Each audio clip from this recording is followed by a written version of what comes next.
اس کے پاس اچھا گھر ہوگا تو اسے رشتہ ملے گا، اس کے پاس اچھی گاڑی ہوگی تو اسے رشتہ ملے گا۔ یہ وہ کڑوی حقیقت ہے جسے میرا معاشرہ ماننے کو بالکل بھی تیار نہیں ہے۔ ہم نے نکاح کو اتنا مہنگا اور اتنا مشکل بنا دیا ہے کہ ایک غریب لڑکے اور غریب لڑکی کے لیے شادی تو خواب بن کر رہ گئی ہے۔ والدین کی لمبی لمبی ڈیمانڈ، جہیز کی شرطیں، مہنگے فنکشن اور دکھاوے کی رسمیں، ان تمام چیزوں نے مل کر نکاح کے دروازے بند کر دیے۔ ادھر نوجوان لڑکے اور لڑکیاں ہر وقت سوشل میڈیا کی دنیا میں رہتے ہیں، ہر وقت موبائل میں مست رہتے ہیں، دونوں کے جذبات جوان ہوتے ہیں، دونوں کی خواہشات جوان ہوتی ہیں، لیکن جب حلال راستہ بند کر دیا جائے تو بہت سے لوگ غلط راستوں کی طرف پھسل جاتے ہیں۔ میرے بھائیوں، موبائل کی دنیا میں دونوں غرق ہیں، ایک دوسرے کے ساتھ فرینڈ شپ شروع ہو جاتی ہے، موبائل کے ذریعے، واٹس ایپ کے ذریعے، سوشل میڈیا کے ذریعے ایک دوسرے کے ساتھ فرینڈ شپ شروع ہو جاتی ہے۔ جب فرینڈ شپ شروع ہو جاتی ہے پھر کیا ہوتا ہے؟ پھر گناہ ہوتے ہیں، اور پھر وہی انجام سامنے آتا ہے کہ کبھی جھاڑیوں میں بچے ملتے ہیں، کبھی کچروں کے ڈھیر میں بچے ملتے ہیں، اور کبھی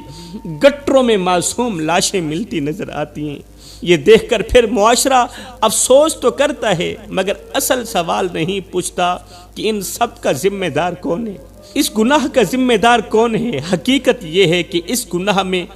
وہ والدین بھی شریک ہیں جنہوں نے اپنے بچوں کے نکاح کو آسان کرنے کے بجائے اپنی ڈیمانڈز اور رسموں کے بوجھ تلے دبا دیا، کیونکہ جب حلال راستہ بند کیا جاتا ہے تو شیطان حرام کے راستے آسان کر دیتا ہے، اور اس کا سب سے بڑا خمیازہ وہ معصوم بچے بھگتتے ہیں جو دنیا میں آتے ہی کسی جھاڑی کچرے یا گٹر میں پھینک دیے جاتے ہیں۔ آج میرا معاشرہ عجیب موڑ پر کھڑا ہے، باہر سے سب کچھ ترقی یافتہ لگتا ہے مگر اندر سے انسان ٹوٹ چکا ہے۔ گھر تو روشن لگتے ہیں مگر دلوں میں اندھیرا بڑھتا جا رہا ہے۔ ہر شخص اپنے فائدے، اپنی خواہش اور اپنی انا میں ایسا گم ہے کہ اسے دوسروں کے دکھ کا احساس ہی نہیں، اسے دوسرے کے دکھ کا احساس ہی نہیں،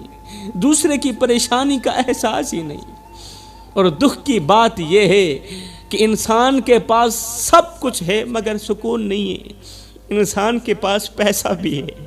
انسان کے پاس دولت بھی ہے، پھر بھی راتوں کو کروٹیں بدلتی رہتی ہیں، نیند نہیں آتی، دل بے چین رہتا ہے، دل بے قرار رہتا ہے۔ آوازیں بہت ہیں مگر سچ بولنے والا کم ہے، ارد گرد لوگوں کی بھیڑ ہے مگر سچا انسان ڈھونڈنا مشکل ہو گیا ہے۔ میرے بھائیوں، اسی معاشرے میں ایک عورت بھی اپنی زندگی کے سفر میں کئی رشتوں سے گزرتی ہے، مگر ایک رشتہ ایسا ہوتا ہے جو اجنبی سے شروع ہوتا ہے اور پوری زندگی کا سہارا بن جاتا ہے۔ ایک ایسا رشتہ جس کے ساتھ وہ ہنستی بھی ہے، روتی بھی ہے، جس کے ساتھ اس کی زندگی کی ہر صبح اور ہر شام جڑی ہوئی ہوتی ہے۔ میری بہن، اگر فرصت ملے تو سوئے ہوئے شوہر کو کبھی غور سے دیکھنا، یہ وہ شخص ہے جس کا کبھی آپ کے ساتھ کوئی رشتہ تھا ہی نہیں، صرف نکاح ہی ہوا تھا کہ اس نے تمہارے اور تمہارے بچوں کے لیے نہ دھوپ کی پرواہ کی، نہ سردی کی پرواہ کی، دن رات ایک کر کے تتی ریت پر کماتا رہا، اس لیے کہ مجھے کچھ ملے نہ ملے، میری بیوی کو روٹی کا ٹکڑا مل جائے، میرے بچوں کو روٹی کا ٹکڑا مل جائے۔ نہ تو یہ اپنی تکلیف کی پرواہ کرتا ہے، نہ اپنے بخار کی پرواہ کرتا ہے۔ باہر کے لوگ اسے ذلیل کرتے ہیں، سخت کام لیتے ہیں، اس نے کبھی شکوہ نہیں کیا کہ مجھ سے کیوں سخت کام لیا جا رہا ہے، صرف اس لیے کہ میری بیوی اور میرے بچے خوش رہیں، ان کی میں ہر خواہش پوری کروں۔ آج کلائنٹ بدتمیزی کر رہا ہے، آج مالک بدتمیزی کر رہا ہے، اس بیچارے نے کبھی محسوس نہیں کیا، کبھی جواب نہیں دیا، کبھی یہ نہیں کہا کہ میں تھک گیا ہوں، کبھی یہ نہیں کہا کہ اب مجھ میں ہمت نہیں رہی۔ وہ گرمی میں جلتا رہا، سردی میں کانپتا رہا، بارش میں بھیگتا رہا، مگر گھر کی دہلیز پر قدم رکھتے ہی مسکرا دیتا تھا تاکہ بیوی اور بچوں کو میری تھکن کا احساس نہ ہو۔ تھکا ہارا شوہر جب سوتا ہے تو ہڈیاں درد کرتی ہیں، جسم کا بال بال تکلیف دیتا ہے، ہاتھوں کی رگیں دکھتی ہیں، کمر بوجھ سے ٹوٹ چکی ہوتی ہے، آنکھوں میں نیند کم اور فکر زیادہ ہوتی ہے، مگر یہ بہادر خود کو حوصلے دیتے ہوئے دل ہی دل میں کہتا ہے ابھی تھکنے کا وقت نہیں، اے میرے جسم ابھی تھکنے کا وقت نہیں، ابھی تو میرے بچوں نے بڑا بھی ہونا ہے، بڑا ہونے کے لیے ان کے لیے روٹی بھی کمانی ہے، ان کے لیے کپڑا بھی کمانا ہے، ان کی ضرورتوں کو بھی پورا کرنا ہے، ابھی میرے بچوں کی ضرورتیں باقی ہیں، ابھی میری بیوی کی خواہشات باقی ہیں۔ شوہر درد میں بھی خود کو تسلی دیتا ہے کہ اگر میں ٹوٹ گیا تو میرے گھر کا سہارا کون بنے گا، اگر میں ہار گیا تو میرے بچوں کے خواب کون پورے کرے گا۔ شوہر اپنے درد کو کچھ اس طرح چھپا لیتا ہے، اس طرح چھپا لیتا ہے کہ اگلی صبح پھر اسی حوصلے کے ساتھ کھڑا ہو جاتا ہے کہ شاید آج کا دن بھی اسی جد و جہد، اسی محنت کے ساتھ گزر جائے گا، مجھے کچھ ملے نہ ملے میری بیوی کو روٹی کا ٹکڑا مل جائے۔ اب ایک طرف وہ بیچارہ شوہر ہے اور دوسری طرف بیوی ہے، تھوڑا سا مسئلہ بھی ہوتا ہے تو ڈنڈورا پیٹنے لگ جاتی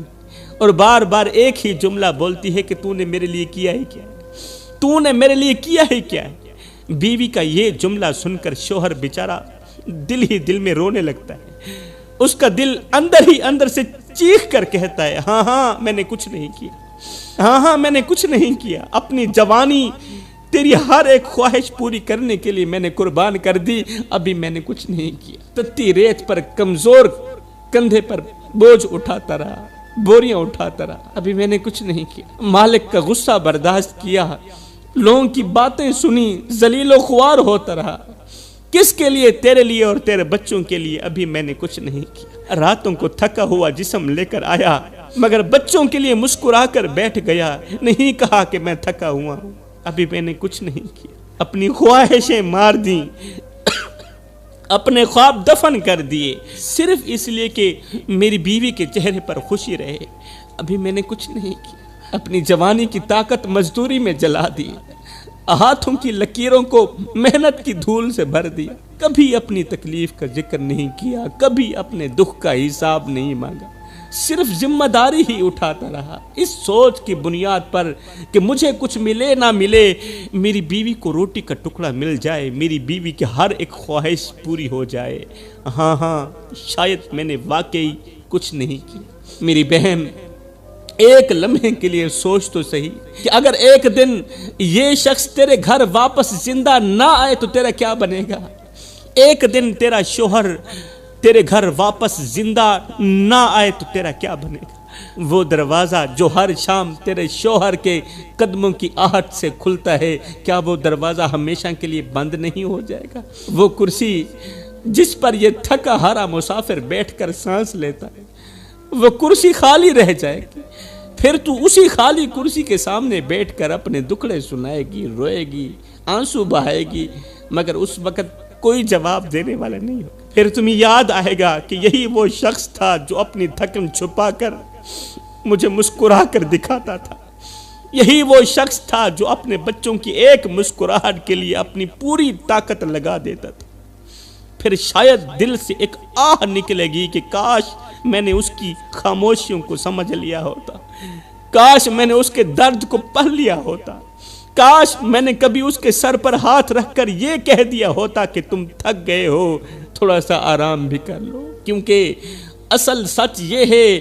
کہ دنیا میں بہت سے رشتے مل جاتے ہیں، مگر جو رشتہ بیوی اور شوہر کے درمیان ہوتا ہے وہ صرف ساتھ رہنے کا نہیں ہوتا، وہ ایک دوسرے کی زندگی سنبھالنے کا رشتہ بھی ہوتا ہے، ایک ایسا سہارا جو جب تک ساتھ ہو اس کی قدر کم محسوس ہوتی، مگر جب وہ سایہ سر سے اٹھ جائے